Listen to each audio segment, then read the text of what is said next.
France's official news outlet is reporting that the 3 attackers at the concert hall scene detonated explosive suicide belts as the authorities closed in.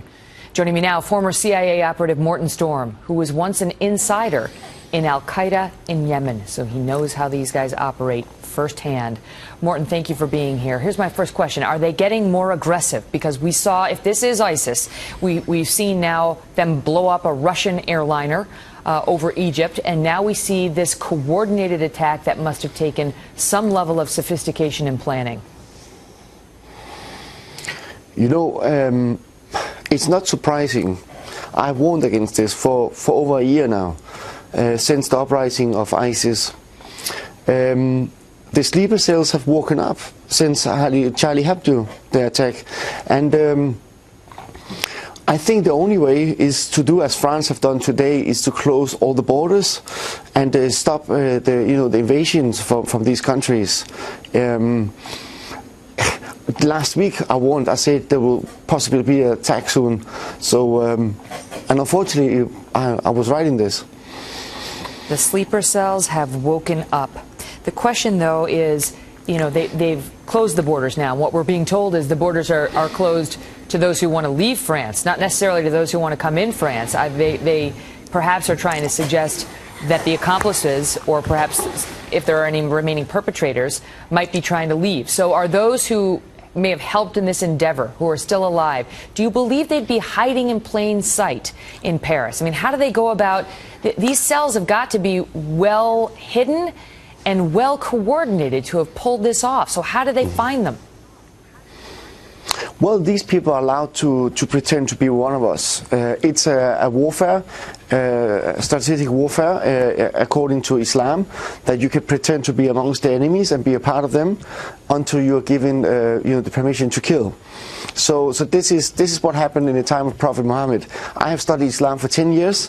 I have infiltrated the highest ranks of Al-Qaeda in East Africa and also in Yemen. And I know inside and out how these people think, the strategies they're using, and they're allowed to pretend being non-Muslims even.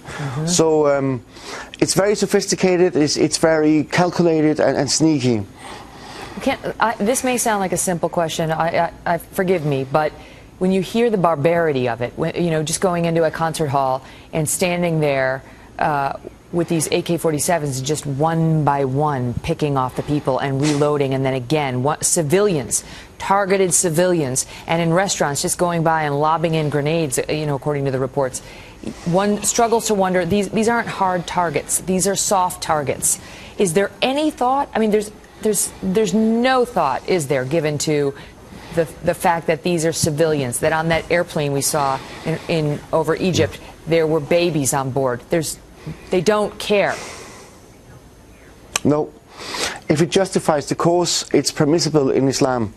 And I can say that. This is according to Hadith in Bukhari and Muslim. I have studied this. So I can say this, and I don't care what other imams are trying to say, because I have here a lot of apologetic, lying imams saying that Islam is peaceful. It is not. In fact, it's very violent towards non-Muslims, and it's permissible for these mujahideens, if you call it so, to kill non-Muslims, even civilians.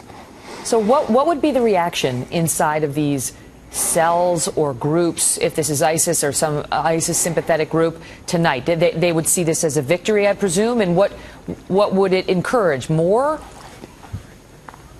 Yes, this is going to encourage them even more. And I don't believe that these people are trying to escape France. In fact, they're trying to get into Europe. They are staying here. They are not going to leave alive. They will die in this fight. What stops it from happening here? I mean, you look at I don't know, for lack of a better term, the ease with which they just shot up these restaurants and this concert hall, and yet you have to wonder what stops it from happening here. Do you know? You know, the only way is to fight fire with fire. We need to totally wipe ISIS out in the Middle East. We need to deport anyone who have links to Islamic extremism, or not extremism, but militant fundamentalism. But they're like cancer cells. You wipe out one group, and then if there's just one left, they metastasize and they start again. I mean, is there any wiping out a group like this? Well, there should be a ban on political and militant Islam in Europe. And anyone who have links from outside to such ideology should not be allowed into the country.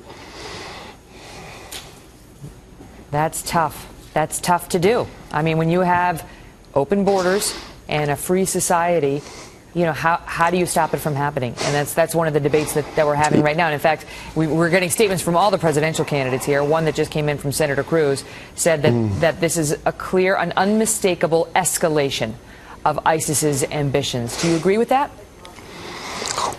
You know what? We have so-called professors or experts in counterterrorism who teach at King's College in London and other places. These people suggest that we should allow these terrorists to come back again to Europe so we can understand them. I do not know how they can think rationally like this. I mean, those who have been involved today in this horrific attack, some of them are returned fighters from Syria and Iraq. They came back with experience. I warned against this. Strip away the nationalities from these people. Morten, thank you for being with us tonight. You're welcome. Thank you so much.